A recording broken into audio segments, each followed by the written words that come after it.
المسرحية انتهت. مسرحية فتوح مع نادي الزمالك والفيلم اللي كان بيعمله على نادي الزمالك وعلى الجماهير خلاص انتهى واتكشف. دلوقتي يا جماعة رسميا اقدر اقول لك رسميا بقلب جامد، فتوح اهلاوي بنسبة 300%. بس عشان اللي حصل امبارح في افتتاح ملعب حسين الشحات ملوش الا معنى واحد بس، ان فتوح اهلاوي من بدري كمان، يعني مش اهلاوي من دلوقتي، ده اهلاوي مخلص من زمان. لان دلوقتي هوريكم صوره ان حسين الشحات فتح ملعب جديد وعازم كل لعيبه النادي الاهلي كلهم، والغريبه ان فتوح الوحيد اللي في الزمالك كله راح.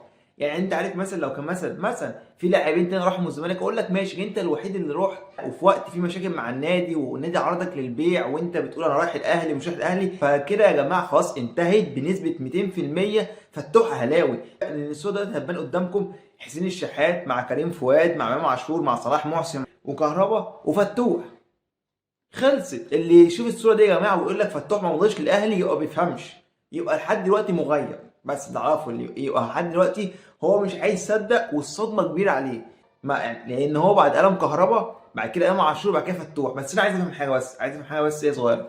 هو دلوقتي يا جماعه الاهلي لما بيجيب لعيب من الزمالك بيبقى حاطط شرط في عقده او بند ان انت لازم تجيب لي لعيب وانت جاي؟ يعني جربه جه ما كملش موسم جاب لك امام عاشور، امام عاشور جه ما كملش 6 شهور جاب لك فتوح. في صوره دلوقتي هوريها لك، وامام عاشور هو اللي بيتفاوض وبيقنع فتوح ان هو يجي. بص كده في الصوره دي، بص يعني الصوره بتتكلم، مش هتكلم عليها كتير، الصوره بتتكلم. امام عاشور وصلاح محسن، يعني صلاح محسن قبل ما بيمشي بيوجب مع عند الاهلي بيجيب لهم فتوح. يعني دلوقتي يا جماعه اللي يقول لك مثلا ان في الاهلي امير توفيق هو مدير التعاقدات قول له لا، قول له لعيبه النادي الاهلي هي اللي بتجيب اللعيبه.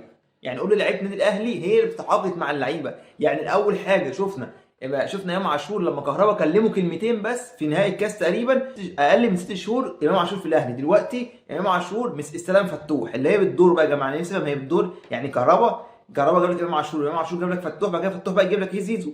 صح، انا حاسس والله ان انتوا بتفكروا في زيزو. والله العظيم يا جماعه انا خايف ان الدور الجاي يبقى على زيزو.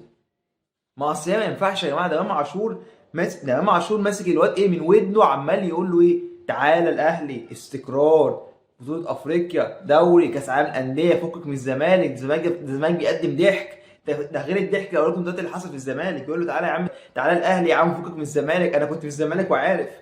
اللعيبه دي كلها تقول له ايه تعالى الاهلي هيحصل لك بقى وايه وكل حاجه بقى، انت هتضمن كل حقوقك بقى وفلوسك في ميعادها بقى وفكك بقى من مشاكل النادي ورئيس النادي والضحك اللي بيحصل في نادي الزمالك ده. فبس يا جماعه الصور دي بتثبت بشكل نهائي ان فتوح اهلاوي بنسبه 100% برعايه كهربا وامام عاشور وحسين الشحات لعيبه النادي الاهلي كلها. بس هو ابرز اثنين فيهم هو كهربا وامام عاشور. بس يا جماعه مش هتكلم اكتر من كده. واللي ضحك بقى ايه، بص الضحك بقى عندنا، طلع دلوقتي مسؤول من نادي الزمالك بيقول لك ان فتوح هيندم على اللي بيعمله. فتوح هيندم ان هو عمال يكسر في مشاعر الجماهير، فتوح ندم على اللي هو عمله مع الزمالك لان الزمالك هو اللي عمله شهره. يا جماعه الكلام ده يا جماعه قلت لكم شغل الانتماءات والكلام ده ما بياكلش عيش دلوقتي. شغل الانتماء وانا زملكاوي الكلام ده كان زمان ممكن اقول لك ماشي، دلوقتي احنا في زمن الفلوس. بس ففتوح دلوقتي المسرحيه انتهت وفتوح اهلاوي بنسبه 200%. الضحك بقى عن نادي الزمالك اللي أنا كنت بتكلم عليه من شويه ايه، اللي هو بيقول لك امبارح طلع الاعلامي هاني حتحوت بيقول لك في حادثه سرقه حصلت في نادي الزمالك. ايه بقى الحادثه دي؟ تخيل كده معايا، بيقول لك في عامل عادي دخل غرفه الملابس اللعيبه وسرق ملابس فريق كره القدم. يعني اللعيبه مثلا يعني اللعيبه تنزل تتمرن مش لاقي هدوم تمشي. ايه يا جماعه الضحك ده يا جماعه؟ ايه بقى يا جماعه الضحك والكارثه والفضيحه بتحصل دي؟ احنا يا جماعه بقى منظرنا وحش قوي قدام الناس في الفريق. يعني مش كفايه مثلا الضحك اللي بيقدمه الفريق، لا احنا كمان نتسرق. يعني مثلا دلوقتي بس انا عايز افهم حاجه صغيره، لو احنا عندنا ماتش مهم واللعيب جاي مثلا ايه يلبس تيشيرت ما يلاقوش مثلا اللي هو لا مش هبدل، ما مش عارف يا جماعه الضحك اللي بيحصل فيه ده. والله يا جماعه منظرنا بقى وحش قدام العالم كله، منظرنا بقى وحش. احنا وصل بينا لمرحله ان هدوم الفرقه تتسرق.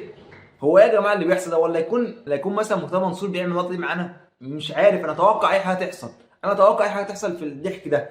لان يقول لك امبارح عامل خد كل لبس الفريق ومشي وخرج في الاخر جري وراه، لا يا باشا ده حرامي. ايه مش حرامي؟ ايه يا جماعه شغل الضحك ده؟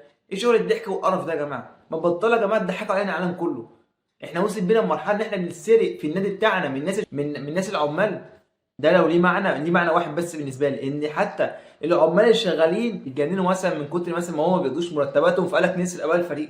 دي كده مراجيح، دي كده مراجيح. وفعلا يا جماعه مرتضى منصور كان عامل عزبه، دي بقى عزبه مرتضى منصور القرف ده كده. مش عارف والله اقول يا جماعه ايه على الضحك اللي حصل. احنا وصل بينا مرحله ان احنا بنتسرق الهدوم بتاعت اللعيبه، تتسرق. يعني ممكن مثلا بكره يقول لك مفيش تدريبات عشان اللبس اتسرق، معلش ناجله بكره لحد ما نجيب لبس جديد.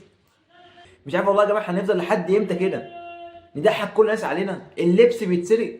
والله يا جماعه مش عارف اقول إيه اكتر من كده، بس الحمد لله اصلا ان الزمالك موجود. لا مثلا فجاه نلاقي عقود مثلا بتتسرق وقصه حزينه نخش فيها.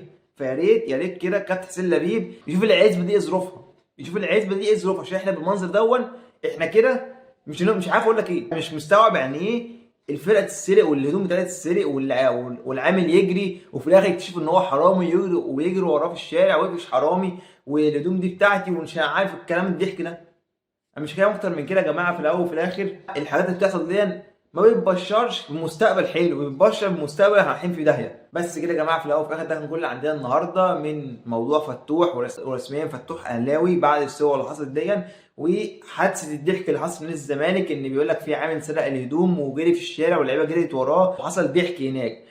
بس كده يا جماعه، في الاول وفي الاخر ده قرار شخصي لاي حد راي تاني. كنا مفتوحه، والسلام عليكم ورحمه الله وبركاته.